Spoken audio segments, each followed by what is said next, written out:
gravação iniciada. Pronto. Oi, gente. Desculpa, gente, pelo atraso, já me adiantando aqui nessa gravação, porque a gente está vindo de umas semanas um tanto quanto corridas. Semana passada teve um patch e algumas entregas também no trabalho nesse meio tempo. Enfim, acabou que o Gil foi me falar da prova que vai ser na próxima segunda-feira, já assim, a gente escolhendo as questões com que fôssemos abordar. Acredito que a prova vai ser muito tranquila, tá? O que a gente vai ver aqui agora tem cálculo, tem desenvolvimento, mas não é nenhum bicho de sete cabeças. E talvez a estratégia de a gente ter feito uma gravação assim surta, né? Porque surta é um efeito bom, porque vocês vão poder voltar ao vídeo, vão poder resolver juntos, né? Espero que não seja uma aula, acaba não sendo uma aula muito grande, muito longa, mas vocês vão ter sábado e domingo para aproveitar bastante, para se preparar, e acredito que vocês podem fazer sim uma boa prova, gente. A gente vai, deixa eu começar a compartilhar a tela. Vinícius, a gente vai rever alguns pontos que discutimos em aula daquela vez ainda, né, dentro da teoria clássica econômica. A gente vai precisar voltar aqui um pouco na teoria do consumidor e na teoria da firma. Eu trouxe 6 questões aqui, separando nesses dois grupos, sendo 3 para a teoria do consumidor e 3 para a teoria da firma. E aqui a gente vai explorar um pouco dos conceitos, né? Uma espécie também até de revisão e trazendo o cálculo em termos práticos, né? O professor, inclusive, ele selecionou algumas questões da ANPEC, que são questões de verdadeiro ou falso, mas, nesse caso, a gente vai justificar cada uma delas aqui. Não sei exatamente como que ele deve aplicar-se seguindo o mesmo padrão, mas o bom das questões da ANPEC é que elas são densas, então densas em termos de conteúdo. Fazer um exercício como esse que a gente vai fazer agora, perpassando essas resoluções, revisitando os conteúdos, acredito ser bem mais proveitoso, inclusive, do que pegar uma questão sem nunca ter visto, uma questão meramente de cálculo, sem nunca ter visto os conceitos, ou sem ter aprofundado os conceitos antes. Então, começando pela teoria do consumidor, só lembrando aqui que o que vimos em aula, né, a importância da teoria para o que a gente usa nos estudos de demanda, né, aqui a gente mede cesta de bens e trazendo para a nossa realidade o que seriam, né, as cestas de bens, as alternativas de modo de transporte, né, para poder compor aquela cesta de serviços, né, prestadas pelo setor ou por uma concessionária, ou enfim, o setor em que a gente estiver analisando. Preço dos bens, né, outro conceito, uma grandeza que a gente analisa muito, em que a gente mede, né, por meio da função de restrição restrição de restrição orçamentária, perdão, em que a gente tem o preço vezes a quantidade de cada item compondo essa cesta, sendo limitado pela renda a se gastar. Então, é uma grandeza também que a gente vai rever aqui. A função de utilidade propriamente, que mede a utilidade daquele serviço ou daquele bem. Aqui nós vamos sempre falar em termos de bem, porque é a forma como é consolidada na literatura. A taxa marginal de substituição, que nos implica medir, por exemplo, o valor do tempo da confiabilidade quando a gente traz esse conceito para o nosso universo de transportes, né? A gente vai ver isso em algumas questões aqui, mais de cunho prático. Um tanto quanto generalizado, porque a gente vai falar da utilidade, da taxa de substituição como acessibilidade de substituição de um bem pelo outro em uma cesta. Né? Tudo isso que a gente já viu em aula. A restrição orçamentária, como falei, que é a limitação de renda, a elasticidade de preço, que é essa sensibilidade da troca, né, da demanda, o impacto da demanda pela a demanda,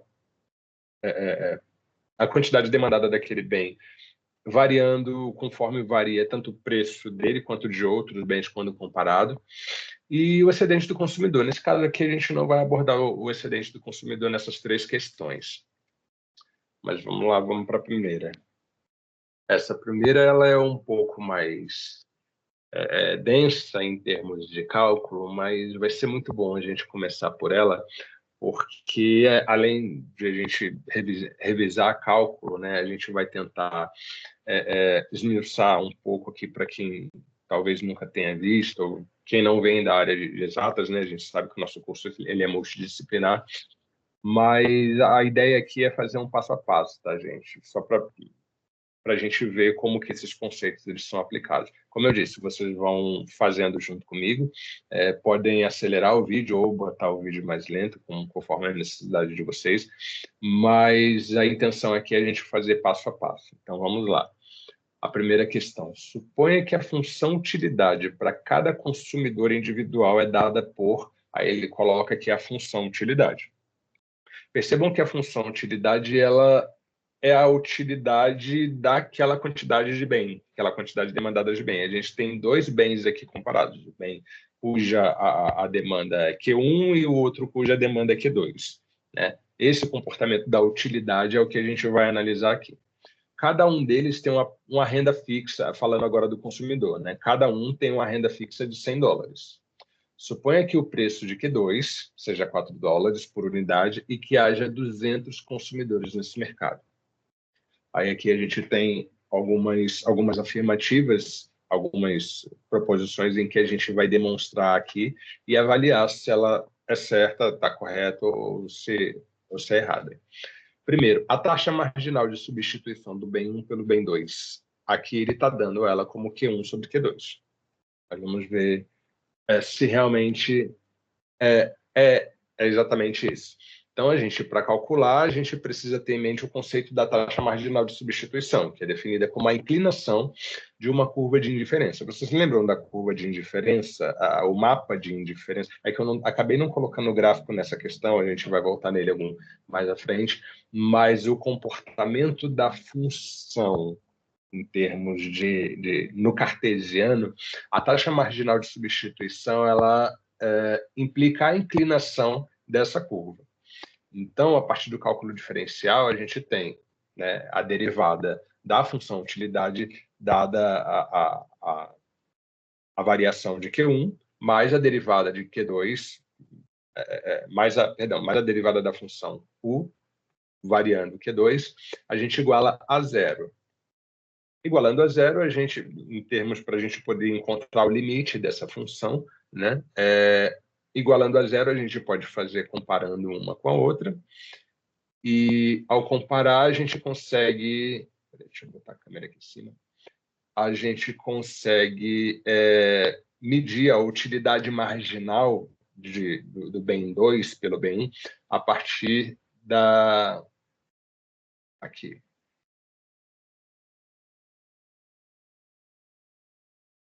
Peraí, que eu me confundi. Peraí. Não, tá certo. Aí a gente mede aqui a utilidade marginal de um pelo outro, quando a gente compara. Porque o que é a utilidade marginal? É a variação da utilidade, da função utilidade dada a variação da quantidade que a gente está analisando. Então, dQ1 sobre dQ2 é igual a gente dizer a derivada de U por Q2 dividido pela derivada de U por Q1, o que nos dá a utilidade marginal de um sobre o outro. Então, da função de utilidade, que é aquela que a gente viu lá no enunciado, a gente derivando ela, fazendo derivada, né, parcial, que é o que a gente está fazendo, que a gente tem dois coeficientes aqui, fazendo a utilidade marginal de Q1, a gente deriva a função pela variação de Q1. Então, a gente chega nessa função aqui, 10 mais 2. Como que a gente chega nessa função 10 mais 2? Lembrando daquela regra da derivada, em que a gente anula, tira um do coeficiente de cima e multiplica embaixo. Então, o que acontece aqui? Quando a gente está falando do coeficiente que tem a variável que a gente está analisando. Aqui a função ela é em razão de Q1. Então, a gente considera todos os outros coeficientes como assim que não tem Q1, né, como uma constante. Então, aqui na função U, em que 10Q1 mais 5Q2 mais Q1Q2, a gente tem duas variáveis, que é 10Q1 e Q1Q2. Aqui, na derivada, a gente anula o coeficiente quando ele não tem a variável que a gente está analisando. E quando tem, a gente reduz em 1, cadê a ponta do mouse? Some? A gente reduz em 1, coeficiente em cima, e traz ele para baixo para poder multiplicar o numerador que está multiplicando a nossa variável.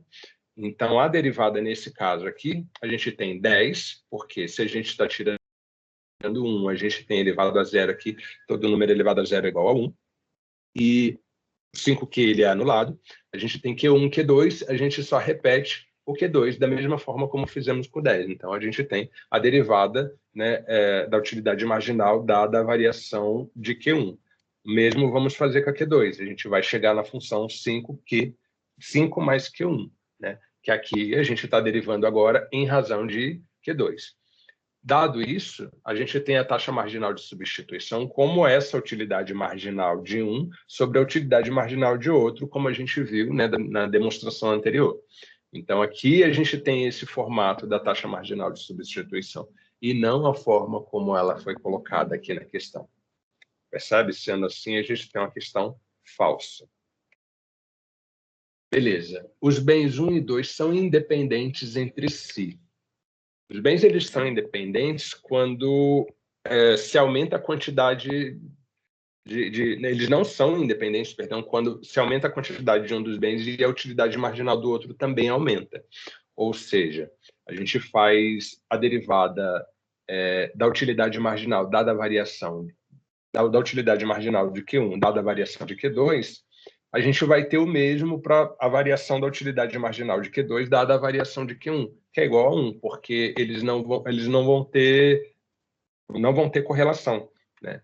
Então, a gente vê que a utilidade marginal deles não é igual a 1, então eles não são independentes entre si. A gente pode considerar essa questão como uma questão falsa também. A demanda de mercado do bem 1 será dada por Q1 mais, vai ser Q1 é igual a R2 sobre 2 mais 5P2 sobre P1.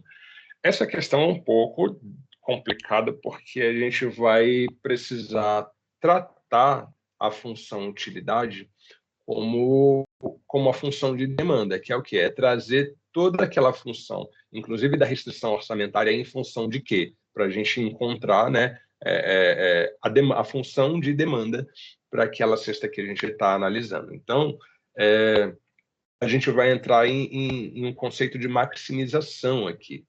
Para solucionar essa questão, a gente vai maximizar as preferências dos consumidores.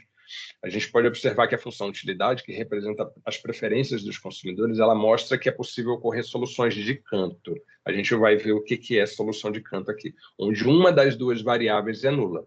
Lembrando, a nossa função utilidade é com relação a dois bens, Q1 e Q2, certo? Então, quando a gente chama de solução de canto, é quando a utilidade ela faz sentido quando a gente zera a quantidade de um ou outro bem, né? Só de olhar aqui a gente vê, se zerarmos Q1, a gente vai ter a utilidade igual a 5, Q2, certo? Vamos voltar aqui. Isso significa que o consumidor ele pode escolher consumir quantidades igual a zero de um desses dois bens, né? Então, a gente pode mostrar na seguinte equação. Aqui é outro conceito de cálculo, né? A maximização da utilidade, que é o que? É uma forma de a gente estressar a função, né? Das variáveis que a gente está analisando. O que é isso? É ver o comportamento da função quando ela é maximizada ou minimizada, né? Dentro do plano cartesiano. Então, a gente faz essa avaliação, esse estresse, sempre condicionado a uma outra função. Nesse caso aqui, a gente vai pegar a função da utilidade e vai colocar ela como uma restrição à nossa função, à nossa reta orçamentária, né? Que mostra aqui o limite de consumo, que é a renda de cada consumidor, como foi dado lá no enunciado da questão. Então, a gente tem o formato da função com essa cara, maximizar o U, né? O quem que é o U? O é 10Q1 mais 5Q2 mais Q2, Q1, Q2, como a gente já viu, sujeito à restrição orçamentária. P1 o preço de Q1 vezes a quantidade de Q1, mais os preços de Q2 e a quantidade de Q2, com o limite da renda, né, que nesse caso é 100 por consumidor. E outra restrição que a gente coloca aqui, né, para a gente analisar, Q1 e Q2 sempre maior ou igual a zero, né? Porque a gente nunca vai ter um consumo negativo quando a gente faz essas análises seja de produção, ou seja, analisando o comportamento do consumidor. Então, o que a gente faz? A gente repete a função e a gente insere um coeficiente aqui que economia a gente usa muito, que é o lambda, né? Que é a forma de a gente zerar, ver o comportamento dessa função aqui quando a gente deriva e igual a zero. A gente vai fazer isso para cada um desses elementos aqui. A gente trouxe aqui Q1 e Q2, levando em conta, colocando esse fator aqui, levando em conta que também a gente está restringindo, trazendo eles com uma condição que seja maior ou igual a zero. Então, a gente fazendo todas as derivadas e igualando a zero, o que a gente tem? Primeiro, a gente pega essa função completa, né, aqui, e a gente deriva ela conforme as variáveis que a gente está primeiro analisando e iguala a zero, a fim de estressar, né, essa função. Aí aqui a gente tem a derivada de U, dada a variação de QU, sendo igual a zero, a gente tem esse formato da nossa função, igual a zero. Derivando em função de Q2, igualando a zero, a gente tem esse formato aqui, igual a zero.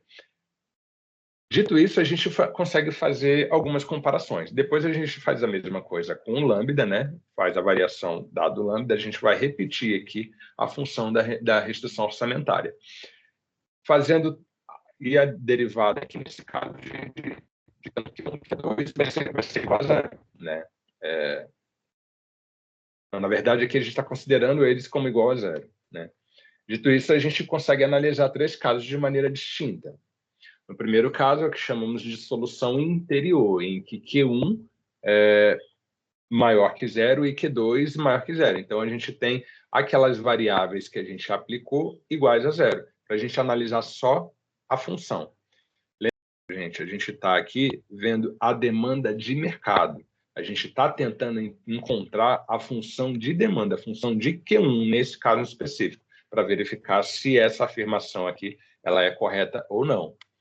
A gente está desenhando a função de Q1 para ver se a gente chega naquele formato que a questão está dizendo. Então, considerando aqui o que a gente está chamando, né, de solução interior, em que a gente tem quantidade de Q1 e quantidade de Q2 naquela solução de canto não aplicada aqui, né? A gente vai poder resolver as duas primeiras equações diferenciais para poder encontrar o lambda, aqui, essas duas que a gente fez aqui, desconsiderando micro 1 e micro 2, tá? Aqui. A gente vai poder isolar o lambda para um caso e a gente vai encontrar um determinado valor. Aqui também, da mesma forma, a gente vai poder isolar o lambda e encontrar o lambda nesse formato aqui. Dito isso, a gente consegue depois, né, que a gente igualar os lambdas, né, aqui igualando as duas funções, a gente vai conseguir isolar o Q1, que é o que a gente está querendo encontrar. Então, igualando, né, os dois lambdas, a gente tem a função nesse formato aqui. Multiplica P2 por 10 mais Q2, multiplica P1 por 5 mais Q1. Então, a gente chega nesse formato e consegue isolar o Q1. Essa é a nossa função de demanda para Q1, né? E se a gente traz, né, as informações com que a questão nos deu no começo, sendo o preço do bem 2 igual a 4, e se a gente está falando de uma solução que ela não necessariamente é a solução de canto, e que Q1 é sempre maior que zero, assim como Q2 sempre maior que zero, a gente tem a função desse formato aqui, substituindo os valores, né, substituindo, perdão, P2 aqui por 4, a gente tem igual a 40 mais 4Q2 menos 5P1 sobre P1. Essa é a nossa função da demanda fora a restrição orçamentária. E da restrição orçamentária a gente ainda consegue estressar um pouquinho mais. Trazendo a restrição orçamentária, a gente consegue ainda isolar, né? Aqui P2, Q2, e fazendo 4Q2 aqui, igual a gente trouxe para cá, para esse primeiro formato, a gente vai ter R menos PQ1. Por quê? Porque lá naquela função, né, que a questão está dando, tem um R aqui. Então, a gente está trazendo também a restrição orçamentária para ver se ela fica com esse formato, com essa cara. E voltando lá. Então, a gente iguala, né, 4Q2 aqui a R menos PQ e vê como que ela vai se comportar, como que ela vai ficar desenhada na função. Então, a gente substituindo em Q1, a gente tem Q1 com esse formato aqui. E isolando todos os termos, né, isolando o Q1, perdão, isolando a renda aqui, o R, a gente tem a função com essa cara aqui, que é bem diferente do que a questão está dizendo. Aí, no segundo caso, né, no primeiro a gente trouxe considerando a solução de canto. Aí, no segundo caso, a gente está colocando aqui uma solução de canto com Q2 igual a zero. Né? Pela restrição orçamentária, a gente vai ter Q2 igual a zero. Então, a gente tem Q1, a gente vai poder, inclusive, isolar Q1 aqui a partir da renda. Então, a gente vai ter a renda dividida pelo preço de P2, de P1, né? Já que a gente não está olhando o consumo de Q2 aqui nesse caso. Então, no terceiro caso, seria o oposto, né? Seria zerando Q1. Então, da mesma forma, a gente não consegue, a gente encontraria, né, R sobre P2. Dessa forma, a gente pode considerar essa questão como uma questão falsa. Gente, essa é a mais difícil até aqui, porque além de ter tratado questões de cálculo, né, aqui a gente está analisando o comportamento do consumidor ante dois bens, né, e considerando a sua restrição orçamentária. Aí, a próxima questão ele coloca aqui: se os preços de P1 é igual a 2, a quantidade demandada no mercado será de 12 mil unidades do bem 1. Mas será? Então, a gente tem aqui o preço igual a 2, mantida a informação de que P2 é igual a 4, né? O preço dos bens do bem 2 seria igual a 4, e a renda mantida também 100 por consumidor. Então, a gente pode reproduzir a função de demanda que a gente encontrou, né, aqui, com todas essas informações, para a gente ver se, de fato, a quantidade demandada nesse mercado vai ser de 12 mil unidades, já que a gente desenhou aqui a função de demanda para Q1, basta a gente substituir os valores com o preço de 1 que ele já está dando para a gente. Então, o que a gente vai fazer? Aqui, aquela função, né, a função de demanda, a gente traz aqui todos os valores e a gente encontra a quantidade demandada por cada consumidor, que 1 é igual a 130 sobre 4. Como o mercado tem 200 consumidores nesse caso, né, isso a gente também viu lá no enunciado, a quantidade total de Q1 vai ser Q1 vezes 200, logo 130 sobre 4 que a gente acabou de encontrar aqui, né, só substituindo os valores na função. Multiplicando por 200, a gente tem 6.500 unidades do bem 1 demandada nesse mercado aqui, e não 12 mil, como a questão colocou. Então, aqui ela também é falsa.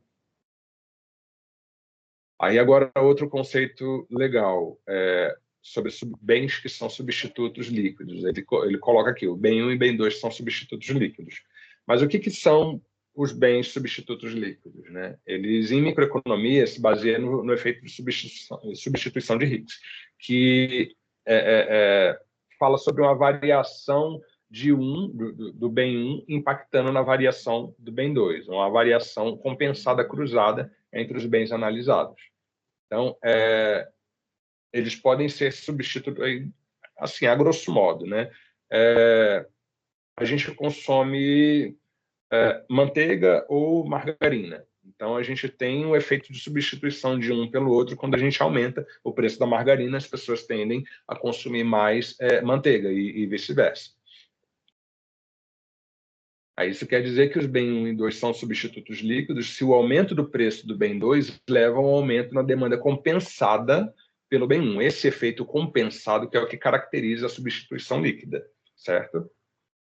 Então, considerando a função de demanda que a gente viu, né, para Q1, para o bem 1, aqui, a gente isolando os termos para a gente ver a quantidade em função a quantidade de Q1 em função do preço do bem 2, a gente vai chegar nesse formato de função aqui, em que nós temos duas quantidades representadas em função de P1, certo? Do preço do bem 1, para P2, que é o bem que a gente está querendo ver se o aumento dele significa, o aumento dos preços do bem 1 significa aumento na quantidade demandada para Q2, perdão, o aumento do preço de P2 se aumenta a quantidade demandada de Q1.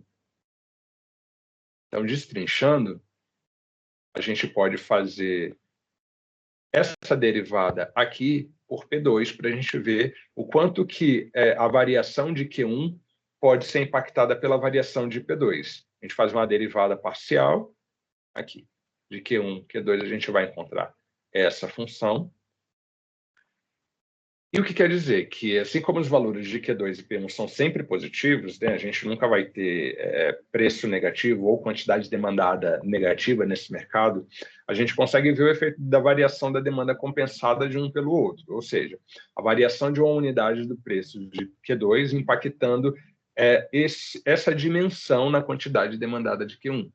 Então, nesse caso, a gente tem que eles podem ser, sim, considerados como bens substitutos líquidos. Por quê? Porque um aumento nos preços de P2 acarreta um aumento compensatório na quantidade demandada de Q1. Então, aqui, nesse caso, a gente tem a nossa primeira questão verdadeira. Essa foi a primeira questão, mais longa de todas. Eu vou fazer uma pausa aqui, porque como preparei 6 questões, essa ficou um pouco mais densa. Mas, não, se bem que dá para a gente ir direto fazer 2 blocos aqui. A gente vai ter que a gente tem, como eu disse, 3 questões por bloco. Agora, essas 2 são bem mais conceituais, não adentram tanto no universo do cálculo como a gente viu nessa. Então, a gente pode seguir. Outra questão da Ampeg, né? Aqui a gente vai olhar a curva de demanda no mercado de um bem de consumo. Ele coloca, então, aqui algumas afirmações. A curva da demanda de mercado de um bem de consumo é a soma horizontal das demandas individuais. Ela depende da renda total dos consumidores, desconsiderando a distribuição dessa renda. A gente vai ver isso com calma, como que funciona na análise de mercado. É sempre mais elástica do que qualquer das demandas individuais, falando ainda em termos de sensibilidade da curva de mercado. A gente vai, inclusive, ver também a diferença do que é a demanda de mercado para a demanda individual, certo? Fica com a sua posição inalterada quando o preço de um bem complementar sobe. Então, vamos analisar cada uma separadamente. A curva da demanda de mercado de um bem de consumo é a soma horizontal das demandas individuais. Será que essa informação é verdade? Considerando que a demanda de mercado do todo, do macro, ela consiste na soma de todas as demandas individuais, a gente tem que as quantidades demandadas pelo mercado corresponde ao somatório, à adição das quantidades demandadas por cada consumidor. Dito isso, então a gente pode afirmar sim que a curva de demanda do mercado é a soma horizontal das demandas individuais. Nesse caso, a questão ela é verdadeira. A curva de demanda depende da renda total dos consumidores, desconsiderando a distribuição dessa renda. O que isso quer dizer? A demanda de mercado de um bem de consumo ela depende não só da renda total dos consumidores, como também da distribuição de renda. Por quê? Porque a forma como a renda ela é distribuída impacta no comportamento e nas preferências daquele consumidor para compor aquela determinada cesta ofertada pelo mercado. Então, de fato, não temos como a gente desconsiderar a distribuição da renda quando a gente vai olhar a demanda macro, a demanda de mercado. Então, como está tratando aqui, isso porque a demanda individual de um bem é determinada pela renda do consumidor, pelos preços dos bens ofertados nesse mercado e pelas preferências que norteiam cada indivíduo demandante, cada um. Sendo assim, a gente tem essa afirmação de cara como falsa, né? Justamente por esse ponto aqui, desconsiderando a distribuição de renda. Não, a gente considera também, né, assim como os preços, a gente considera também a concentração da distribuição de renda nesse mercado. A curva de demanda é sempre mais elástica do que qualquer das demandas individuais. Aí a gente vai lembrar o que é o conceito de elasticidade, visto em aula. Lembrando que a elasticidade da demanda traduz a variação da quantidade demandada de um determinado bem ante a variação de preços ou quantidade de outro bem. A gente está falando de sensibilidade. A sensibilidade que aquele consumidor individual ou olhando a nível macro, tem, né, em termos de impacto da quantidade demandada, dada a variação, seja do preço de outro bem, nesse caso aqui, a gente está falando da demanda-preço, mas podemos também analisar quantidade de outro bem, para a gente, inclusive, ver como que esses bens são vistos no mercado, se eles são substitutos perfeitos, se eles são complementares, e assim por diante. Então, falando de elasticidade, a gente precisa ter isso em mente. Embora a demanda de mercado seja, de fato, geralmente mais elástica do que a demanda individual, devido à substituição possível de saída de consumidor em resposta ao aumento de preço, sendo refletida pelo total, né, pela agregação, isso não garante que ela vai exceder, né, a elasticidade do consumidor mais sensível. Ou seja, a gente consegue perceber, aqui a gente nem adentra tanto na solução, adentra, né, para poder demonstrar. Mas só primeiro olhando a nível macro aqui, a gente consegue ter uma noção de comportamento da sensibilidade ante a variação de cada indivíduo separadamente, isoladamente, considerando que o mercado ele é bem mais volátil. Quando a gente olha o macro, a gente vê uma volatilidade de entrada e saída de consumidores, o que pode impactar na elasticidade da função demanda de mercado, a demanda que é o somatório de todas elas. Aí agora a gente partindo aqui para a expressão algébrica, né?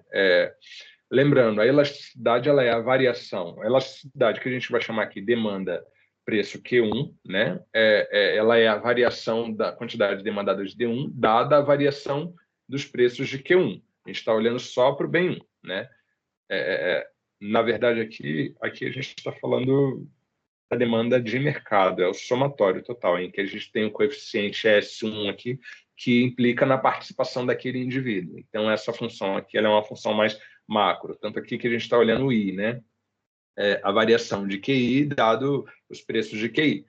Mas aqui a gente não está falando de elasticidade cruzada, a gente está falando de elasticidade de um determinado bem, depois ele posto no macro, né? Somando com todos isoladamente a elasticidade de cada um para a gente ver como que é a elasticidade de mercado para esse setor que a gente está analisando, para esse grupo de consumidores que a gente está analisando. Então, a gente tem aqui essa função aqui de cima representada dessa forma aqui. É o somatório de todas as elasticidades de 1 até N, né? Vamos botar aí N consumidores, para esse mercado macro, dada a sua proporção de participação dele, né? Aí aqui a gente coloca dessa forma, em que a elasticidade ela corresponde à demanda de mercado com N consumidores, né, distribuídos em pesos SI, em que o total desses pesos aqui é igual a 1, porque a gente está falando de percentual de participação de cada uma dessas elasticidades nesse mercado que a gente está analisando, representando a respectiva participação, né, do consumidor nesse mercado. Supondo um mercado com 2 consumidores, A e B, cada qual com 10% de participação, né, e o A com 10% de participação e o outro com 90% de participação, com a variação de comportamento em termos de elasticidade entre cada um, sendo o bem A muito mais elástico, muito mais volátil, e o bem B mais inelástico, né, dado por esses coeficientes aqui que a gente está colocando como exemplo, a gente teria a equação, o mercado ele é equacionado dessa forma. Aqui, o somatório de cada elasticidade e sua devida participação, né, implicando em uma participação inelástica da proporção desses dois consumidores nesse mercado. Dito isso, a gente consegue ver que o mercado, ele, por conta da participação e da volatilidade, né, de consumidores, ele não dá para a gente afirmar que ele sempre vai ser mais elástico do que a demanda individual. Nesse caso, então, a afirmação é falsa.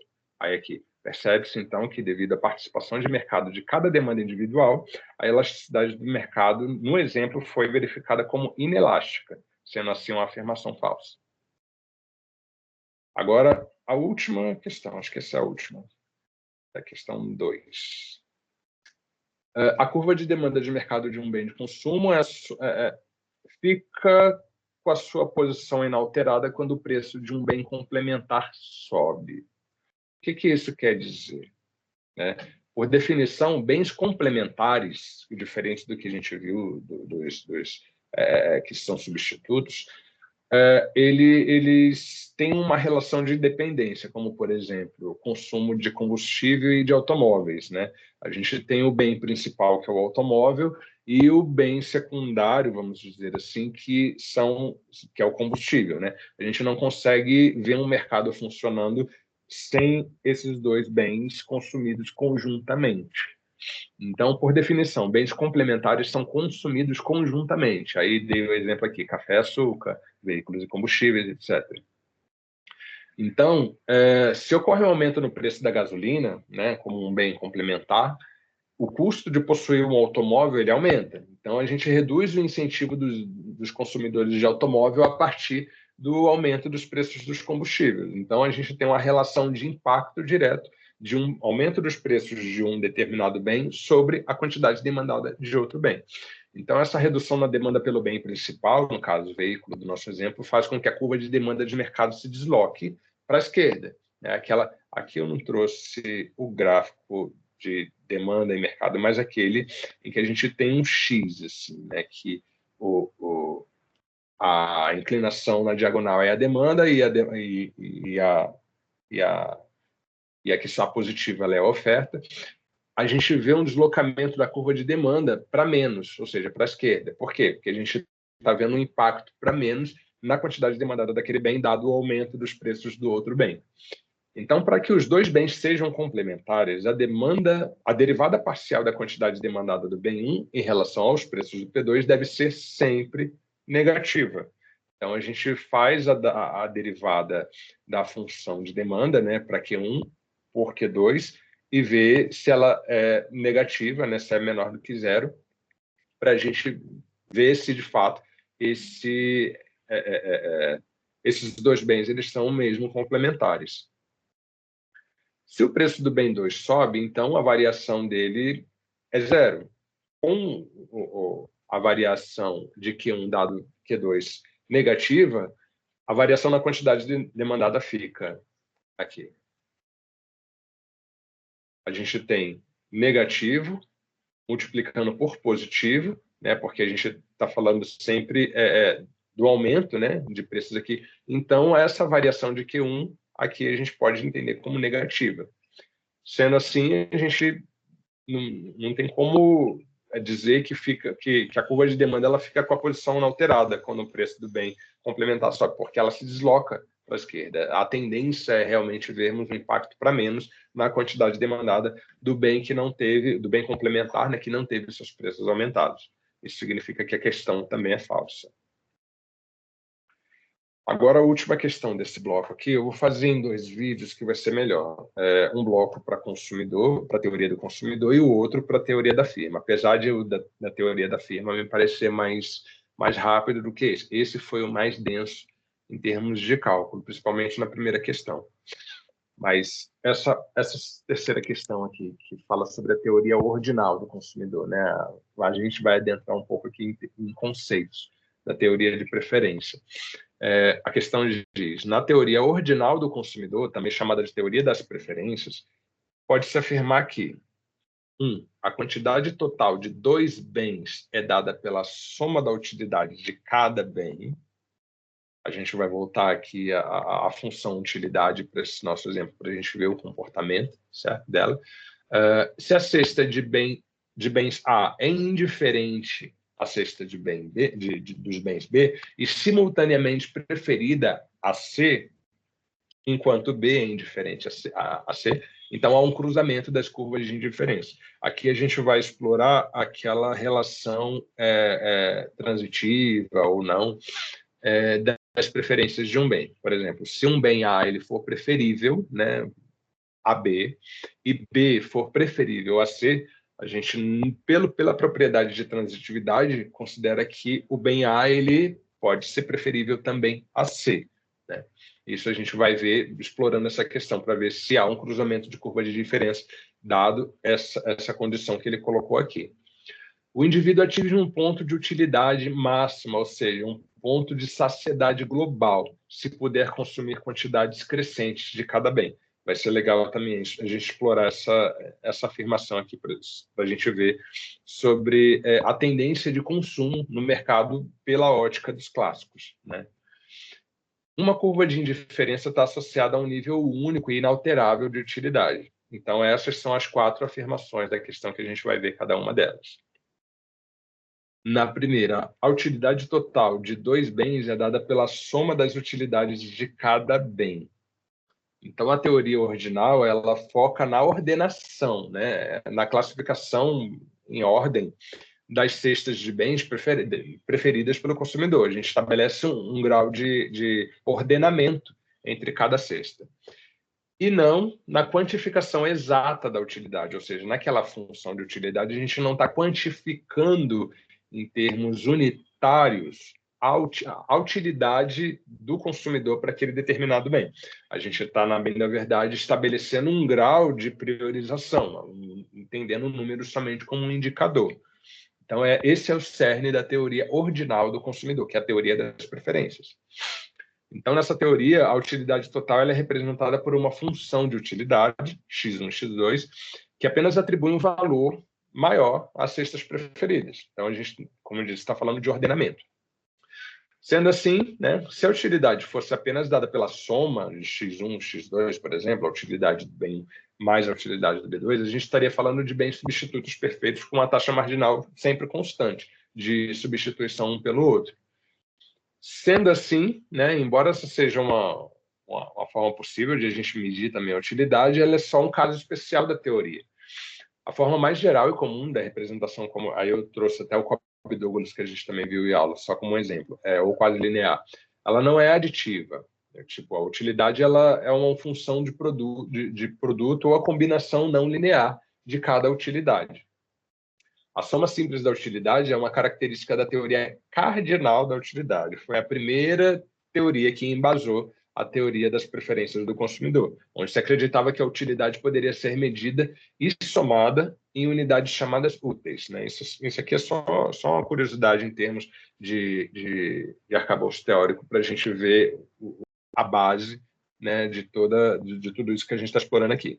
Então, a teoria ordinal ela substituiu, ela permitiu representações mais flexíveis e realistas das preferências, tentando adequar a complexidade das relações entre cada consumidor.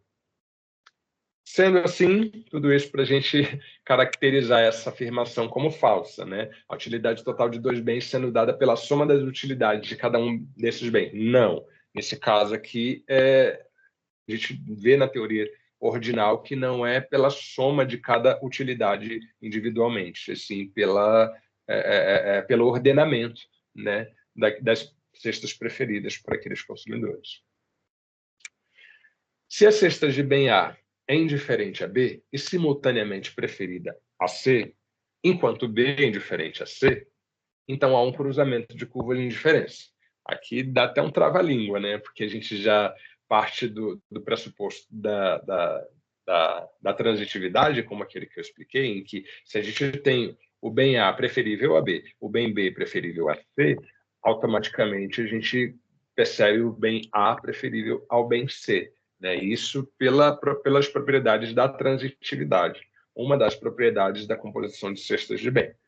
Então, aqui ele está colocando, se a cesta de bem A é indiferente a B e simultaneamente preferida a C, ou seja, ele já está dando aqui a cesta de bem A como preferida a C, enquanto B é indiferente a C, foca aqui nesse parênteses aqui. Então, há um cruzamento de curvas de diferença. Aqui ele está dando para a gente, ó, a cesta de bens A é indiferente a B, ela é indiferente a B. Tanto faz quanto tanto faz. Ela não está dizendo que é preferível, não. Ela é indiferente. E simultaneamente preferida a C, enquanto B é indiferente a C, a gente poderia, então, estar vendo aqui um cruzamento das curvas de diferença. Mas será? Analisando os argumentos separadamente, a gente tem, como eu disse, o bem A, né, é indiferente a B, enquanto que ele é preferível a C, e B indiferente a C. Pela transitividade, a gente teria A e B indiferente, assim como B e C indiferentes. Só que não é o caso. A gente tem... Não, peraí. Até eu me confundi aqui. A gente teria, na verdade, aqui não a cesta de bens A preferida a C, e sim ela é indiferente, porque se a gente tem A e B indiferente, B e C indiferente, automaticamente pela transitividade, como aquilo que eu falei, em termos de preferência, né, A e C também seriam indiferentes um do outro. Só que nesse caso, A é preferível a C. Então, como que a gente visualiza isso na prática? Isso posto, a gente vê que a cesta de bens A ela é indiferente a B e simultaneamente preferida a C, enquanto B é indiferente a C. Então, essas preferências não são transitivas, né? Não é o caso de haver transitividade. A gente está vendo duas curvas de indiferenças aqui contrapondo uma à outra, com um possível ponto em comum, que nesse caso é o ponto B, como está aqui no gráfico, como a gente pode ver, certo? Elas podem ser representadas por curvas de indiferenças que apresentam pelo menos um cruzamento. Então, a gente tem essa afirmação como verdadeira. Agora, a 3. O indivíduo atinge um ponto de máxima utilidade, ou seja, um ponto de saciedade global se puder consumir quantidades crescentes de cada bem.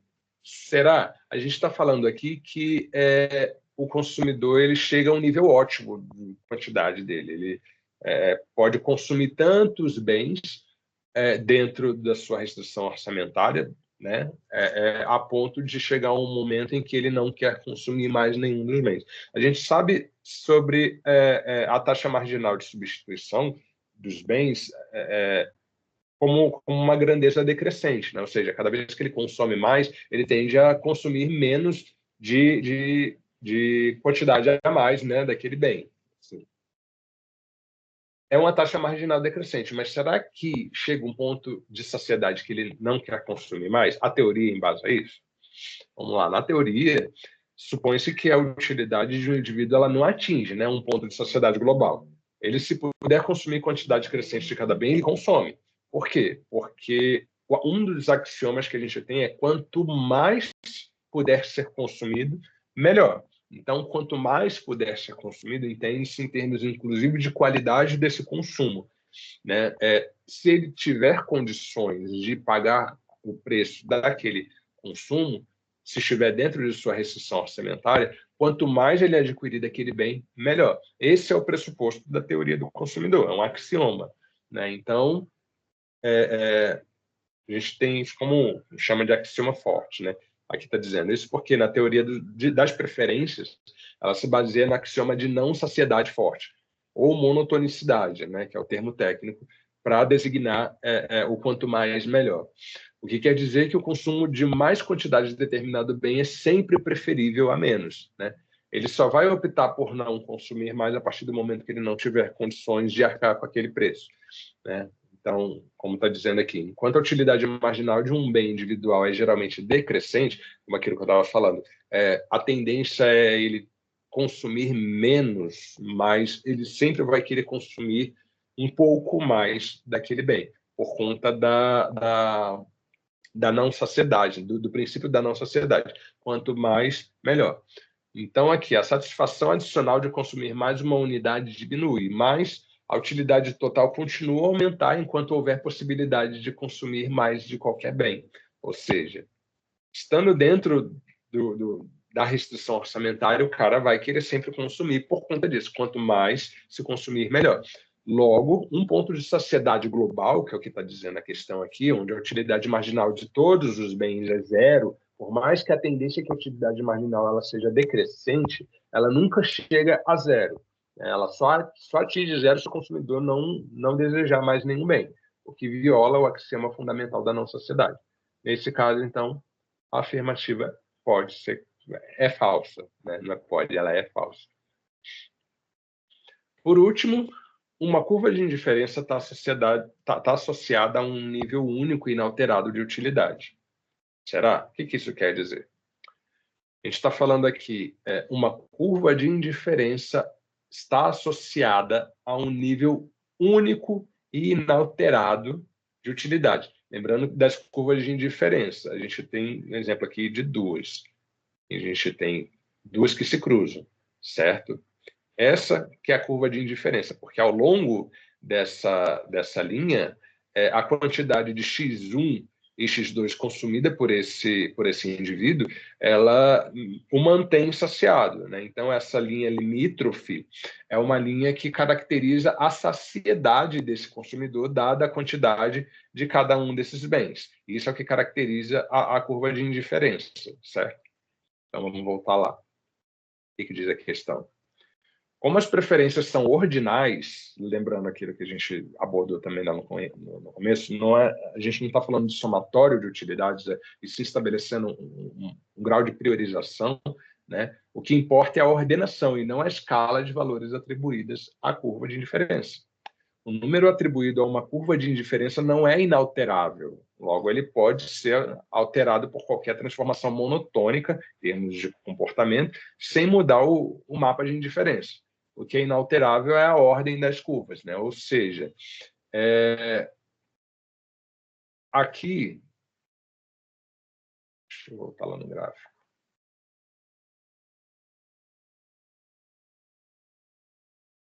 Esse valor aqui ele não é inalterável, como eu coloquei anteriormente. Aqui a gente tem, para cada ponto nessa curva aqui, um grau de saciedade, né?